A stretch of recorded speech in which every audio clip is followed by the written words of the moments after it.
Hi all. We're probably running about 5 minutes late if anyone's going live. 5 minutes late, probably. Thank you.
Rael, we're going to get started in 3 minutes.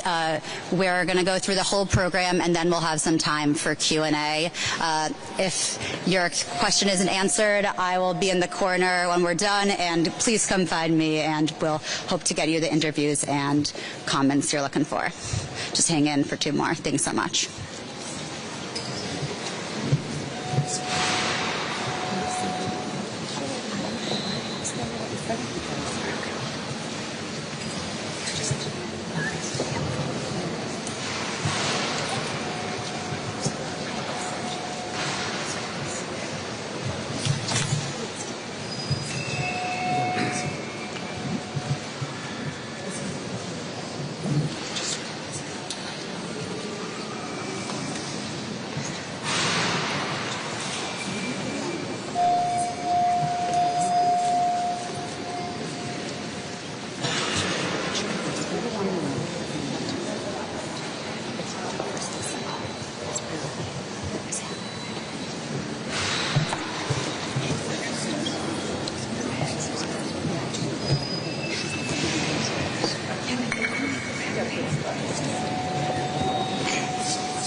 Families in Minneapolis are mourning.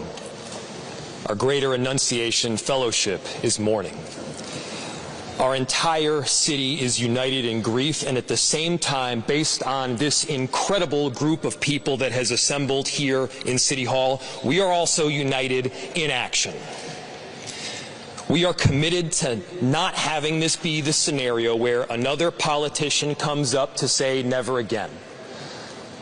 Another person stands in front of a microphone to announce a horribly tragic and unspeakable situation where more family members have been killed.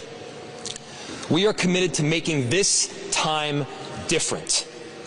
And we have so many residents around our city and around our state that are 100% united to make sure that something like this doesn't happen again. Of course we're standing up with love. Of course we're standing up with thoughts and with prayers. But thoughts and prayers are not going to cut it. It's on all of us to see this through so that there is an action, so that something like this never happens again. We need action at the federal level. We need action at the state level. We need coordination with the cities around the country to make sure that every person has this common foundation of safety where they can send their kid off to school and have the confidence that they will be safe.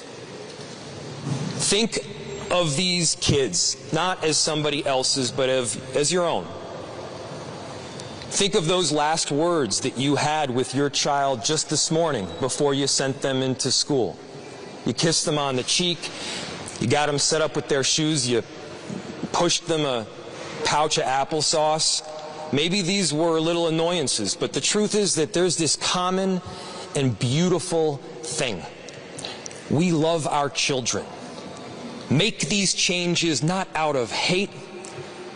Make them out of a simple and beautiful foundational love for our kids.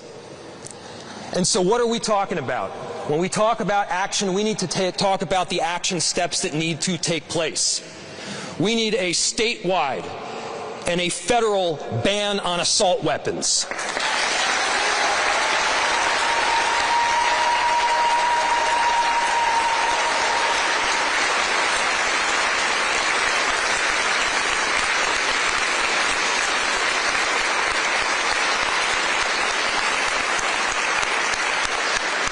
We need a statewide and a federal ban on high-capacity magazines.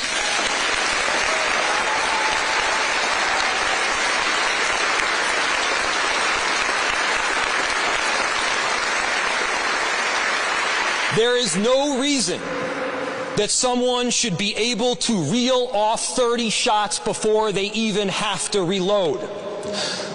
We're not talking about your father's hunting rifle here. We're talking about guns that are built to pierce armor and kill people.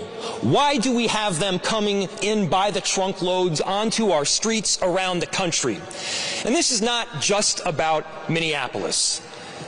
Because you can buy an assault rifle in Milwaukee, and that assault rifle is in Minneapolis by noon that very same day.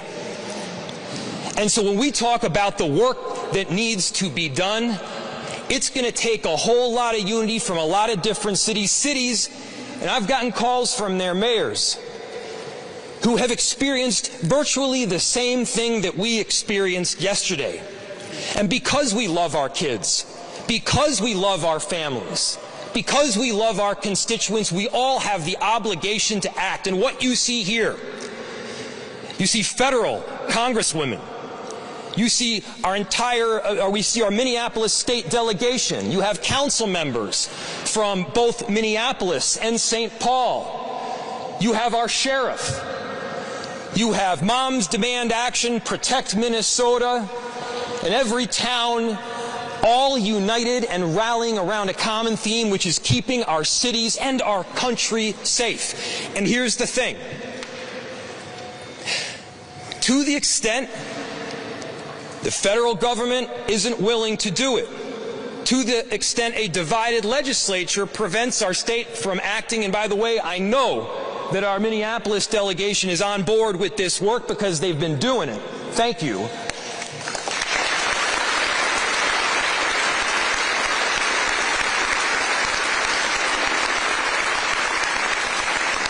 But here's the final ask. To the extent other levels of government are either unwilling or unable to keep cities safe, let us do it ourselves.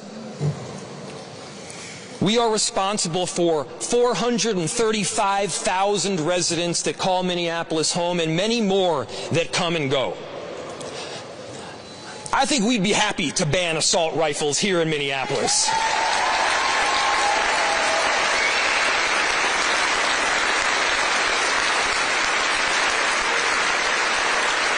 I know we'd be happy to prevent a next mass shooting from taking place. We have every obligation, not just to each other, but to these families that call Minneapolis home. We love them. Let's love them with more than words. Let's love them with the kind of action that will forever make the difference for people in our city. So the next go-round, there's not another city 2 months from now that is saying the same damn thing. Let's stop this from happening. Let's stand up for our children. Let's stand up for each and every one of them.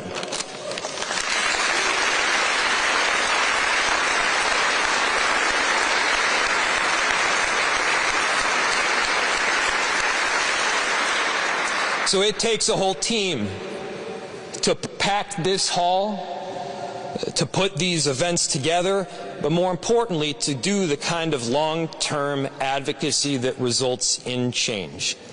I mentioned a number of groups that are here, and I have the honor, and please give her a very warm welcome, of welcoming up from Moms Demand Action, an exceptional volunteer in Leah Condis.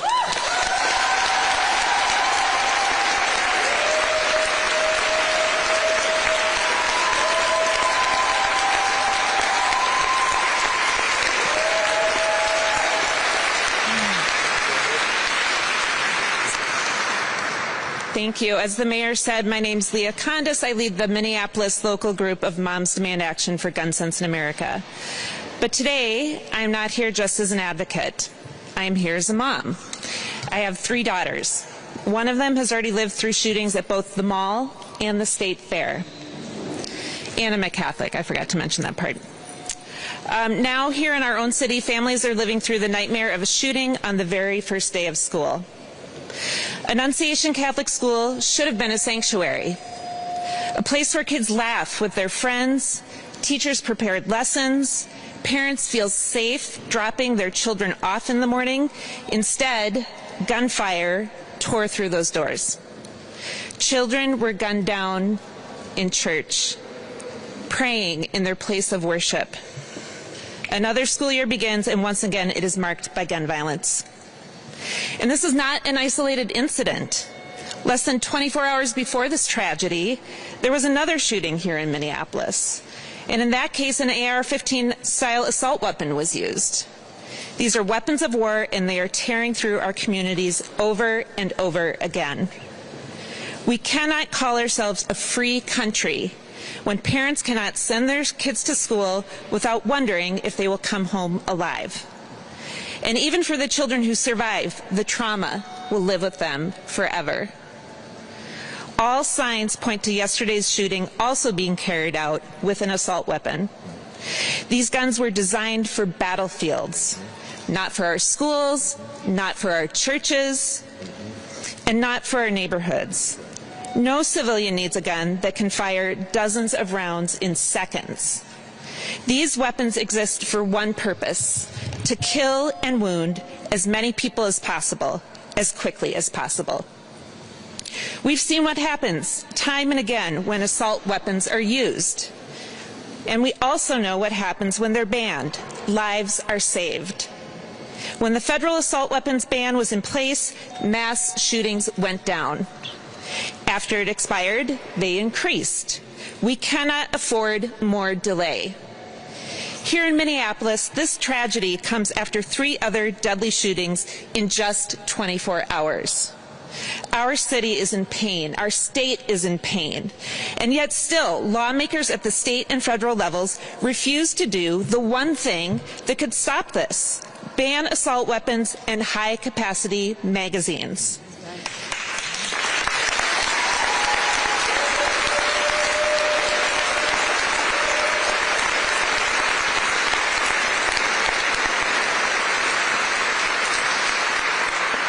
Sending kids to school should not mean sending them into a war zone. Enough is enough. Our children deserve better. Our teachers deserve better. Our communities deserve better. So today, on behalf of the families reeling from this shooting, and on behalf of every parent who lies awake at night wondering if their child is safe, we are demanding action. Minnesota must lead and Congress must follow. Ban assault weapons and high-capacity magazines. Get these weapons of war off our streets and out of our communities. Our kids cannot wait any longer. There you go.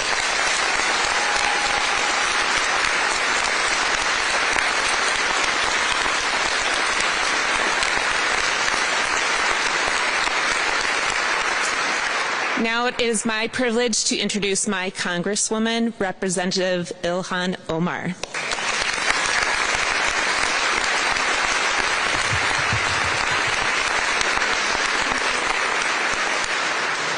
Thank you, Leah.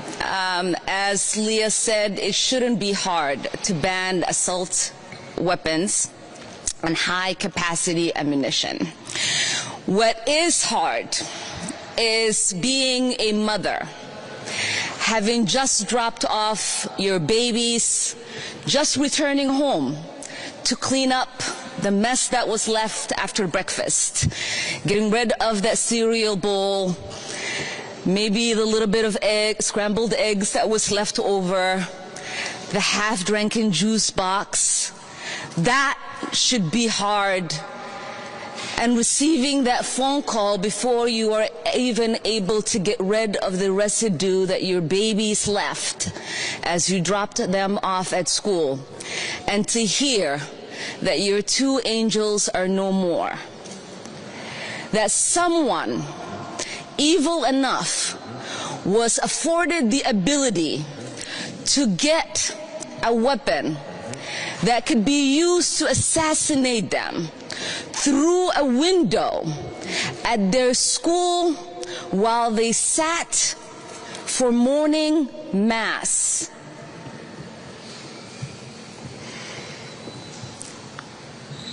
I do not know what society finds themselves in the place that we continuously find themselves since Columbine, that comes together in these moments of grief, that rightfully prays for the grieving families and victims, but does not come together to do whatever they can to make sure this does not happen again.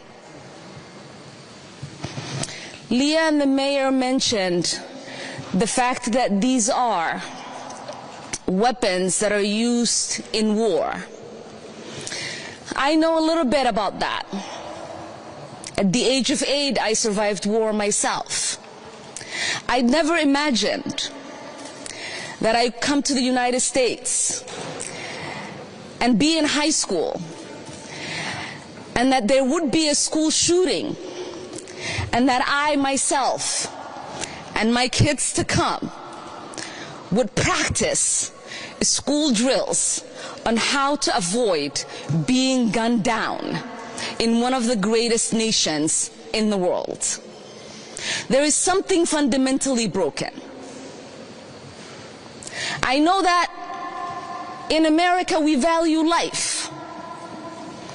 I know that in America we are loving neighbors.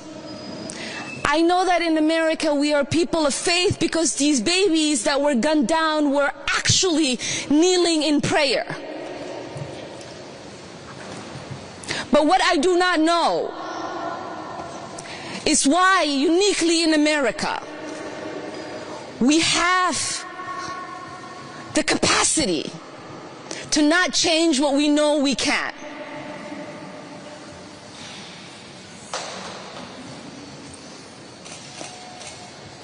So that is what we must ask ourselves. This is not a big issue for us to solve, like curing cancer or AIDS, even though we attempt to do that every single day. This is something that is simple, a simple ban to make sure people who should not have access to these weapons do not get them, and then cause harm and trauma for generations to come in our communities. It is a simple ask. You don't have to be a Republican, you don't have to be a Democrat, you don't have to be political at all. You don't even have to be a parent, you don't have to love going to the movies or watching concerts. All you have to be is a human being who loves the ability to live in the liberty of knowing that no one has the capacity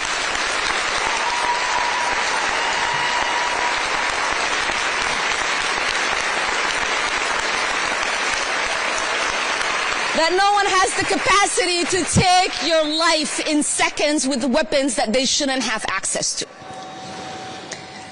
And I'm going to call on someone who understands the kind of damage that these kind of weapons could cause to a body,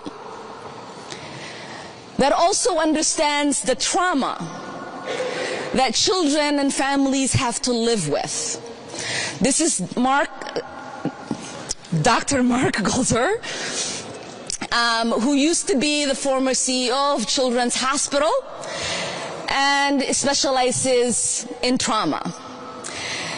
Because in this moment, if America has not woken up yet, they need to hear the real realities of what these damages look like in order for our hearts to continue to be softened and for our minds to start thinking about the solutions that we know are accessible to us.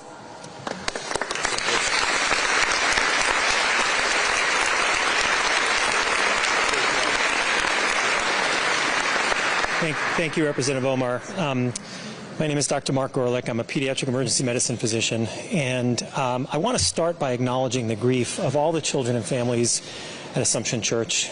Every single one of them was assaulted and traumatized yesterday, everyone in that community. And I also want to acknowledge the folks in the EMS system and at Hennepin Health and at Children's Minnesota who took care of those patients. Because I know from my 25 years of practicing pediatric emergency medicine that when you have seen a small body that has been mutilated by bullets, you do not easily or ever get over that. And all the more so because we all know it is entirely preventable. Since 2020, when gun injury became the leading cause of death for children in the United States, since then we have been saying that we are in a public health crisis. And we are.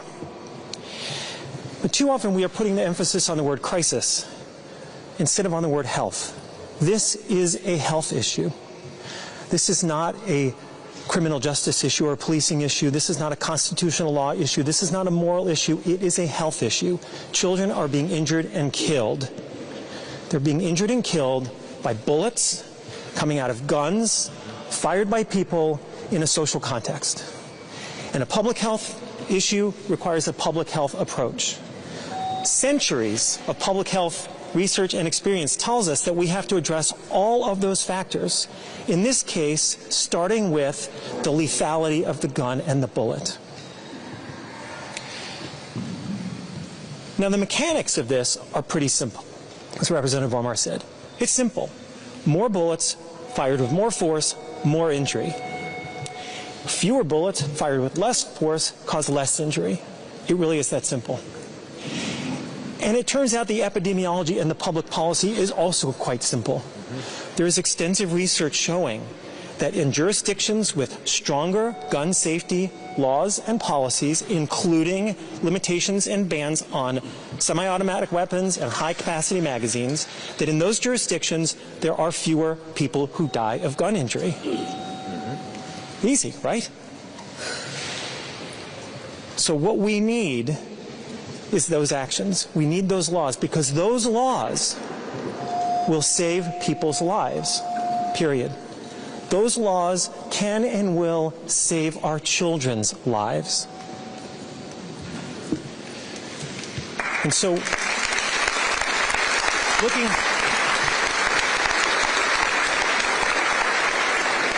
we need action at the federal level, we need action at the state level, and as you've heard. And so I would like to next introduce State Senator Zainab Mohammed.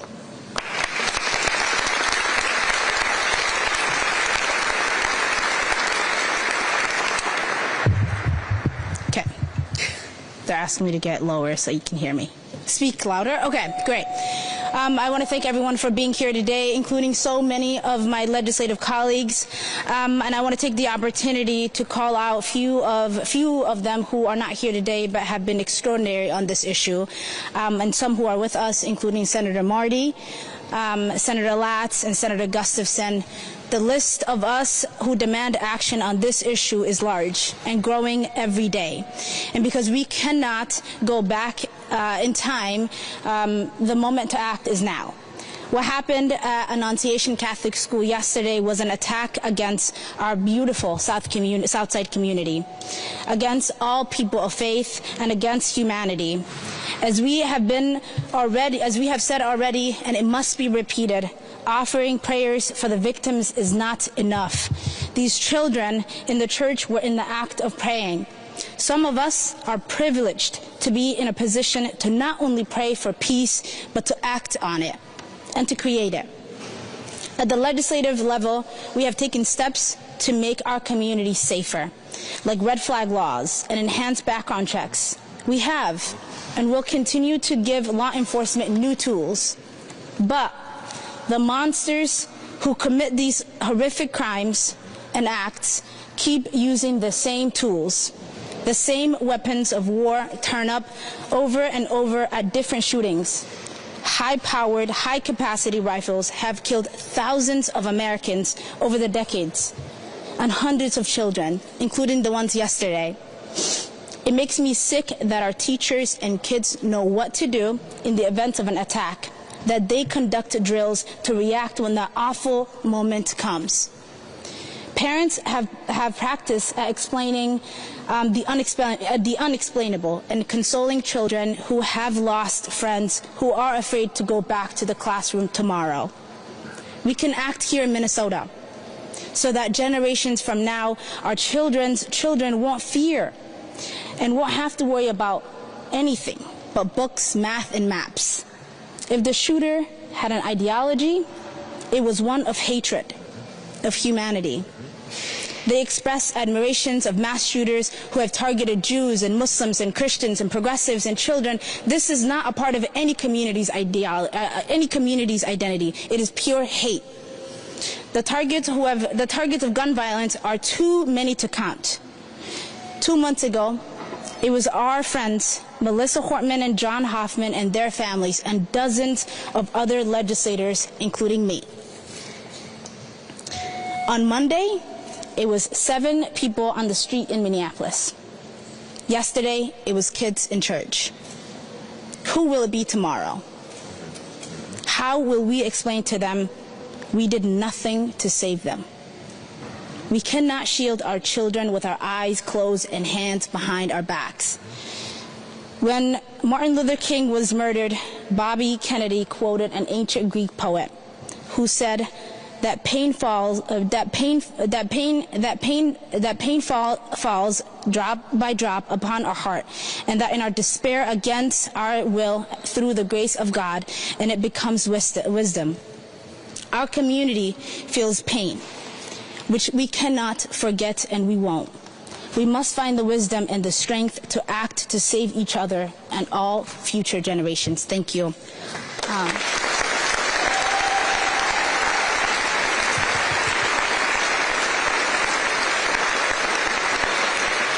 And next, I'd like to call up my partner in the Senate District, Representative Emma Greenman.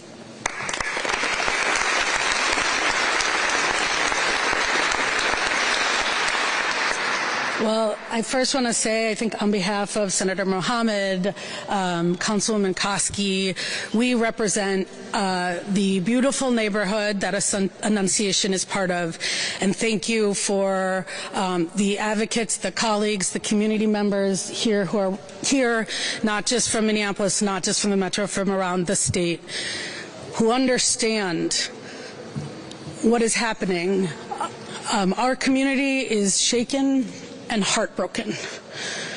Losing 2 kids, 17 injured kids and parishioners, and a whole community who this tragedy has reverberated out. I found out about this from neighbors who called and texted and who didn't know what was going on.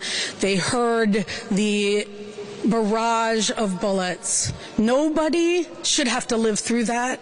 Nobody should lose their kids or family members over that, and communities shouldn't have to live like this. So for the last 24 hours, last day, we have been wrapping our arms around the community, around the families, around Annunciation Church and everybody there. And I just want you all to know how important this community is. You know, this is the place where people go and give blood. It is where the very Jewish side of me got a Christmas tree. It is where Girl Scouts and sports teams, it is our entire community. And so when something like this happens, it is not just South Minneapolis, it is Richfield and in Bloomington, in the whole metro. And we join in our grief communities around the country that have been here before, that have been shocked and wrecked and have said this is unimaginable, and now it is imaginable because we keep letting it happen. Enough is enough. We cannot become numb to this. We cannot become numb. We cannot have people say there's nothing else we can do. Red flag laws don't work. Anything doesn't work. That is not true. And there is more we can do.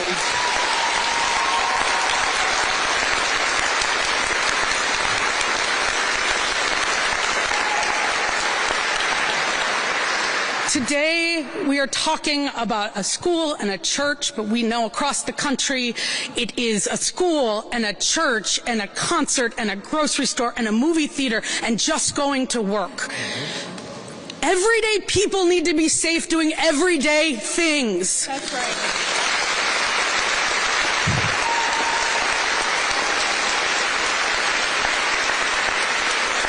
In Minnesota, we have been working hard to get this done, and we know that there's more to do, and we need elected officials, we need communities, we need everybody to demand this, because no longer can any elected official say, we will not take care of the guns that are killing our kids. No longer.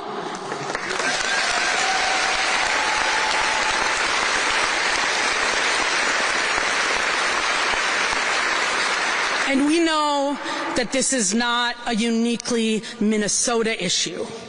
It is a national issue. And as our Congresswoman Omar said over and over again, and has said, we need a national solution. So we are going to get to work here in Minnesota. We have been getting to work. Behind me, whether it's Representative Frazier, Representative Moeller, and many others that my colleague Senator Mohammed mentioned, have been working night and day, years after years. And we are going to get it done, but what we know is Washington has to solve this problem with us. Yes.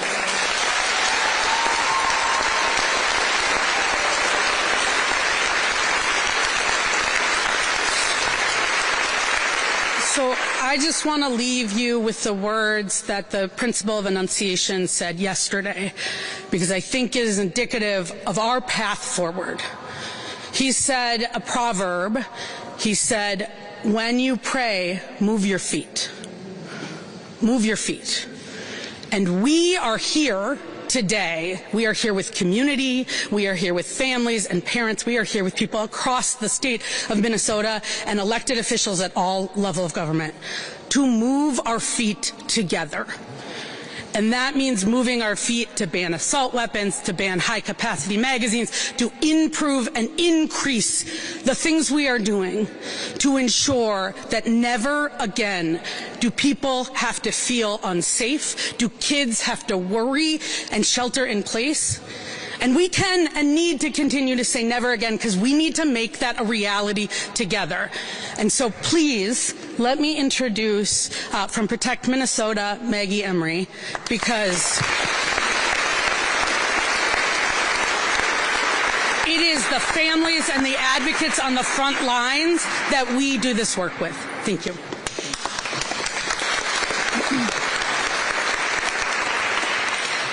Good afternoon. My name is Maggie Emery. I'm the Executive Director of Protect Minnesota, which is the only state-based, statewide gun violence prevention organization in our state. I stand here today, once again, angry and heartbroken. In 2.5 years in this job, I have lost count of the number of times that I've stood in front of a microphone saying that I'm standing here angry and heartbroken, and I am just sick of it. Yet again, our children, our parents, and our teachers and our communities have been forced to live through a nightmare. Guns are the #1 cause of death for children in this country. Let me say that again, the #1 cause of death for children in this country, and every single one is preventable. Yep.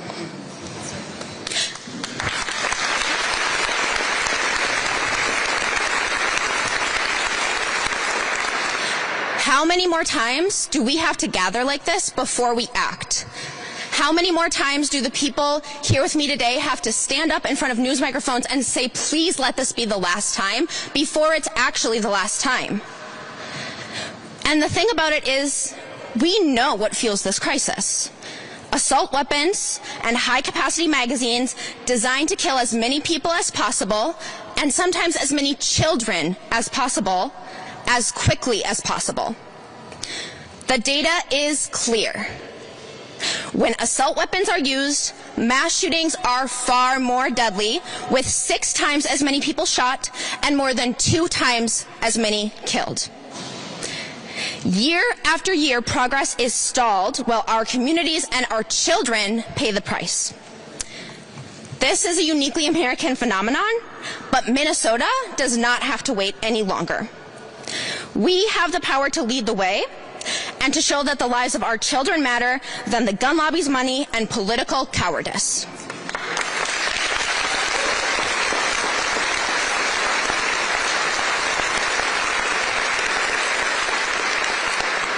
Enough delay and enough excuses. It's time to ban assault weapons and high-capacity magazines, and to finally put our kids' right to simply grow up ahead of everything else. Brady was not able to be here today, but they asked me to read a brief statement of support saying that Minnesota should finally join states around the nation that have said enough is enough and pass an assault weapons ban and a ban on large-capacity magazines. And finally, I'd like to introduce our final speaker, our partner here in the state of Minnesota and around the country in ending gun violence, Moms Demand Action Executive Director, Angela Farrow-Zabala.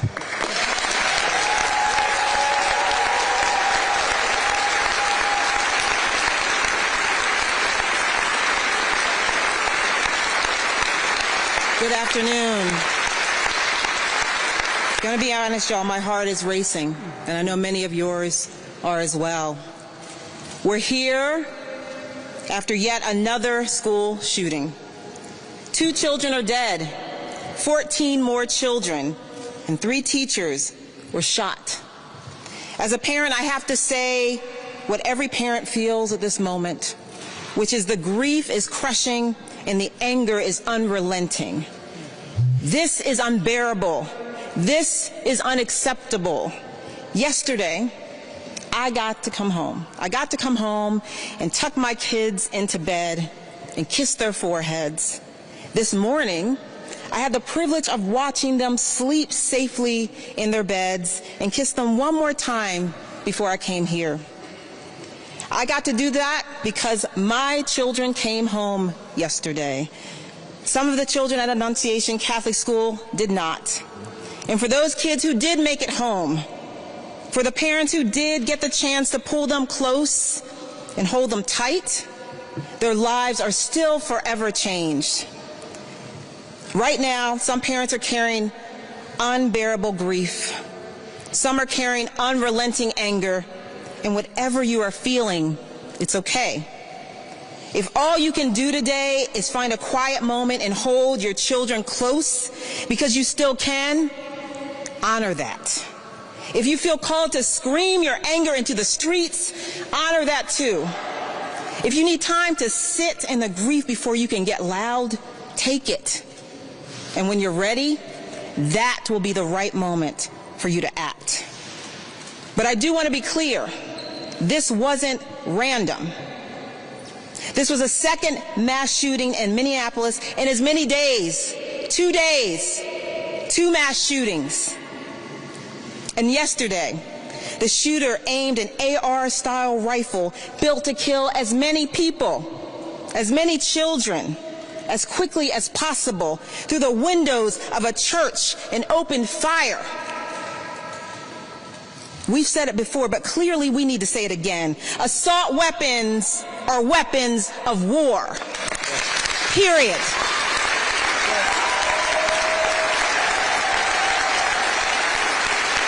They are designed for the battleground. They don't belong in our schools, in our churches, in our communities. And yet here we are, again, because politicians would rather protect the gun lobby's profits than protect our kids.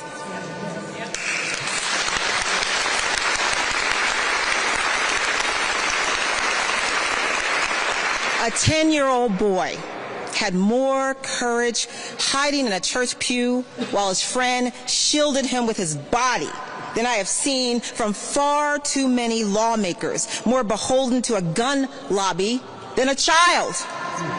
If children can show that kind of bravery under fire, why can't our lawmakers?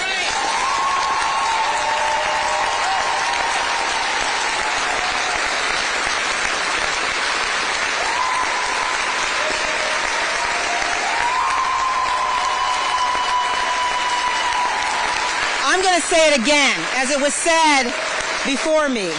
We need to ban assault weapons, period. We need to ban high-capacity magazines that allow shooters to fire more rounds without reloading, period, here in Minnesota and across the country.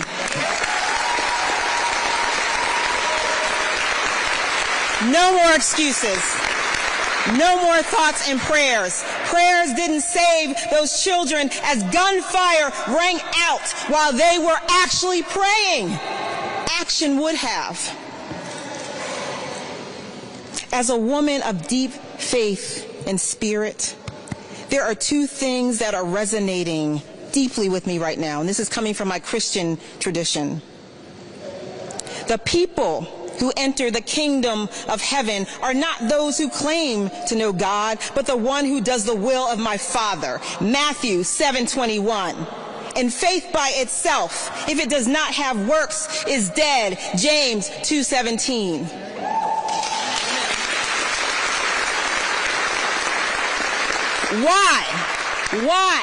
Why are we leaving it to our children to fight gunmen armed with an assault rifle? Let me be clear. This isn't some kind of impossible ask. Assault weapons and our children can't coexist. And we have seen other states take the mantle. Just this year alone, we saw progress from states like Rhode Island and Colorado. The majority of Americans, Republicans, Democrats, gun owners, veterans, people of deep faith, in fact, people from all walks of life agree that these weapons have no place in civilian life.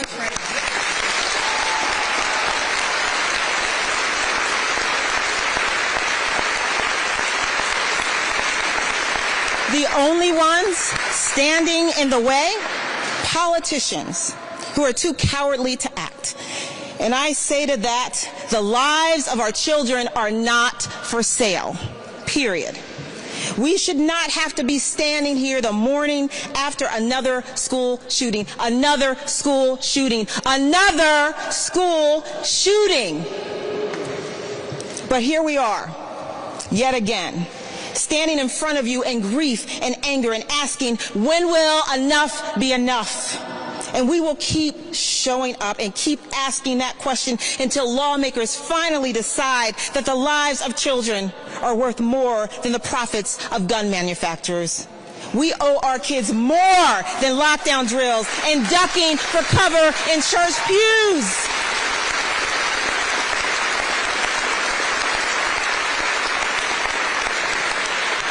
We owe them a future. And if lawmakers won't act to ban assault weapons, to ban high-capacity magazines, then voters will elect new ones that will. Thank you very much.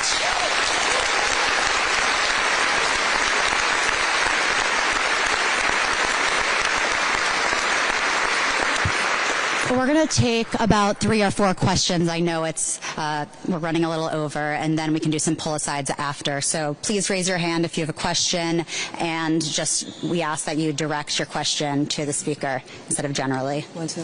Yeah, go ahead. My question is for state legislators. In 2024, when the DFL controlled the legislature, you were unable to pass an assault weapons ban that was proposed. Now the Republicans have divided control in the House. What makes you think practically that this could have any chance of passing next year?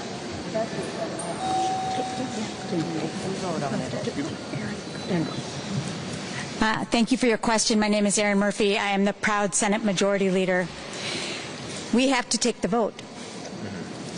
We need to act on the wishes of Minnesotans and for the safety of our kids all across the state of Minnesota. And as I've heard previous leaders say, take the vote. Yes. Vote your district. We'll see where it goes. Yep. But I think Minnesotans are clear with us. Yep. They are in favor of a ban on assault weapons, and they're in favor of a ban on high-capacity magazines. And it's time for us to love our children most and do our work. That's right. That's right. That's right.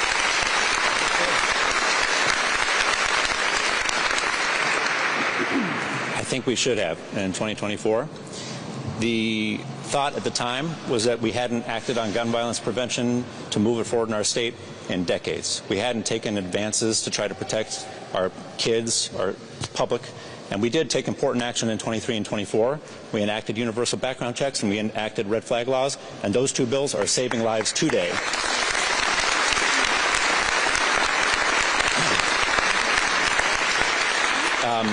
I had a bill drafted to ban assault weapons and ban high-capacity magazines, and I didn't introduce it.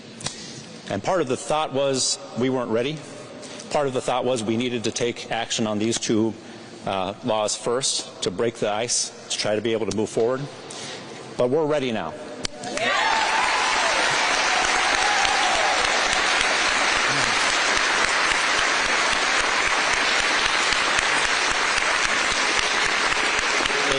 It shouldn't have taken tragedy coming to Minnesota to be ready. I have an 8-year-old who goes to school a mile away from Annunciation Church. It shouldn't have taken it coming to our communities for us to be ready to act. We should have been ready to act then, but we are ready to act now.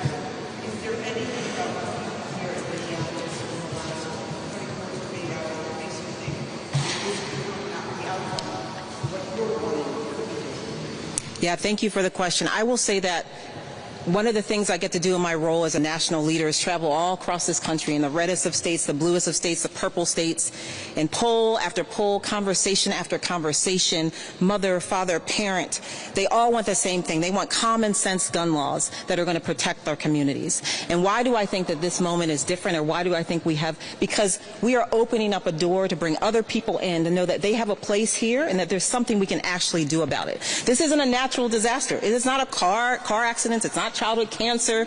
This is something that we can do practically.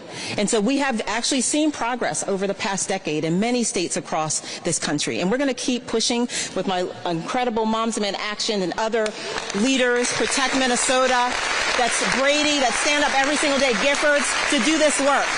So we're not going to stop, political will or not, we're going to keep moving forward. That's how you make the change.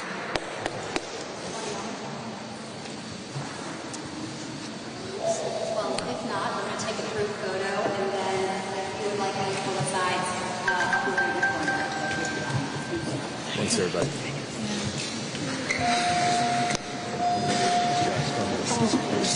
My name is Donna Witt. I'm the sheriff. Thank you. Thank you for being here. We're about to go do another press conference on this issue. Yeah, thank you. Are you okay with a hug? Yes, I am.